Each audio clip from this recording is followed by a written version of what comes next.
Diterjunkan ke Ukraina, inilah si monster tua Tu-95 yang ditakuti Amerika Serikat dan sekutunya.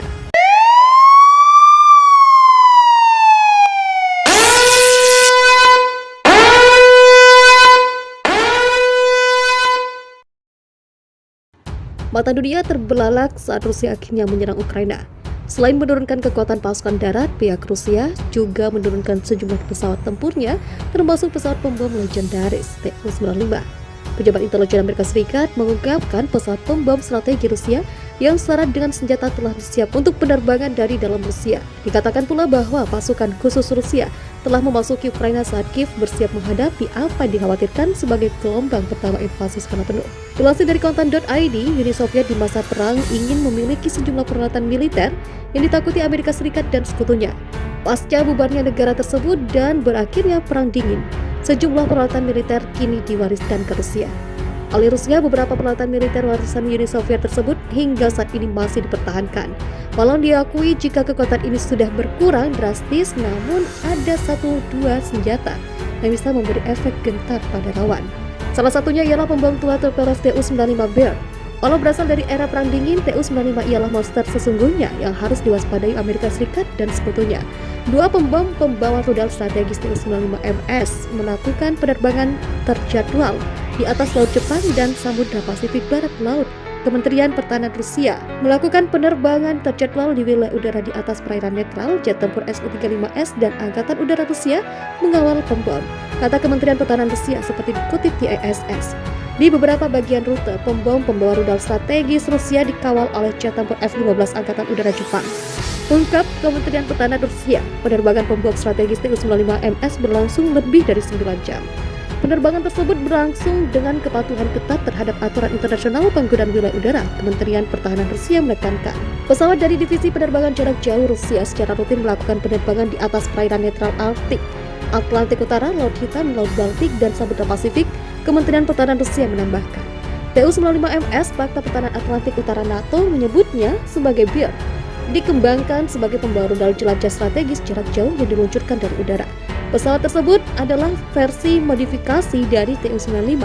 Ini adalah pesawat pengangkut rudal dengan 4 mesin turboprop tercepat di dunia, salah satu komponen dari triad nuklir Rusia. Tu-95MS mampu membawa 6 rudal jelajah jarak jauh berhulu ledak nuklir Kh-55 Granat dengan jangkauan 3.000 km.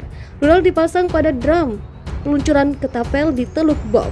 Sebagai alternatif, Tu-95MS dapat membawa 14 rudal anti kapal KHSD dengan jangkauan 600 km atau 8 rudal jelajah peluncuran udara Kh-101 dengan hulu ledak konvensional yang memiliki jangkauan hingga 3.000 km. Kompartemen meriam belakang Tu-95MS dilengkapi dengan meriam GHS-23L berlaras ganda. Pesawat ini memiliki radar cuaca, radar navigasi, dan pemboman, serta radar pengendali tembakan senjata. Kecepatan maksimum Tu-95MS mencapai 920 km per jam dengan jangkauan hingga 15.000 km. Pesawat ini memiliki berat sekitar 94.400 kg dan berat lepas landas maksimumnya adalah 188.000 kg. Pasukan Rusia terus merangsek wilayah Ukraina, terbaru mereka menguasai pembangkit listrik tenaga nuklir Chernobyl. Penasihat kantor kepresidenan Ukraina, Mikhailo Podolyak, mengatakan sudah mengambil alih pembangkit listrik tenaga nuklir Chernobyl. Mikhailo Podolyak merasa sanksi pembangkit listrik tenaga nuklir Chernobyl akan aman di tangan pasukan Rusia.